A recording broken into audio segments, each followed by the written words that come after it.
তো ঢাকার যানজটের যে অবস্থা, সেই ক্ষেত্রে ছুটির দিনে একটু ঘোরাটোরার জন্য মেট্রো রেল অবশ্যই আমাদের জন্য আশীর্বাদের মতো কাজ করবে। গরমের মধ্যে যাওয়া অনেক কষ্ট, এই আরামে যাইতে মুয়ে অনেক শান্তি।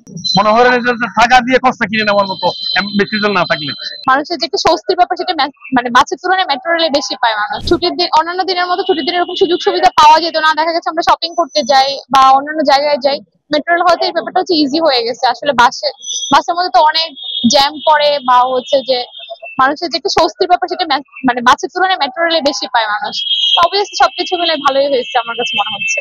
অবশ্যই কৃতজ্ঞতার বিষয়। আমরা দেখা গেছে অফিস টাইমে তো সবাই বের হওয়া হয় না, হয়তো ছুটির দিনেই বের হয়। তো ঢাকার যানজটের যে অবস্থা, সেই ক্ষেত্রে ছুটির দিনে একটু ঘোরাটোরার জন্য মেট্রো রেল অবশ্যই আমাদের জন্য আশীর্বাদের মতো কাজ করবে। কম সময় লাগবে যেতে, এভাবে গাড়িতে রাস্তায় যেতে তো বেশি সময় লাগবে, কম সময় লাগবে। আমার জন্য আরাম হবে। গরমের মধ্যে যাওয়া অনেক কষ্ট, এই আরামে যাইতে মুয়ে অনেক শান্তি।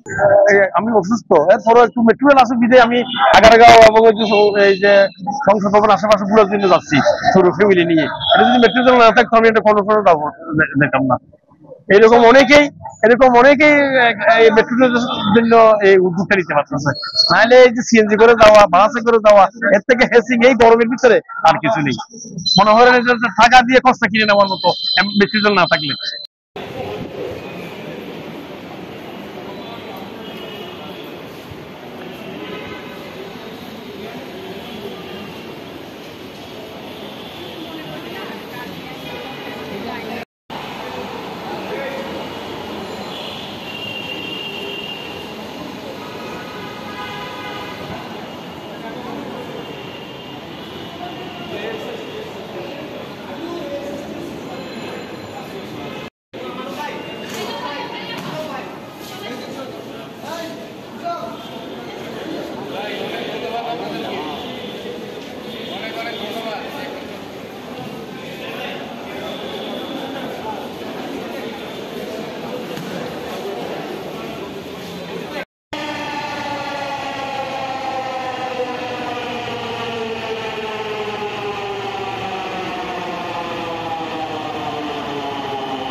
দয়া করে দরজা থেকে নিরাপদ দূরত্বে দাঁড়ান। প্লিজ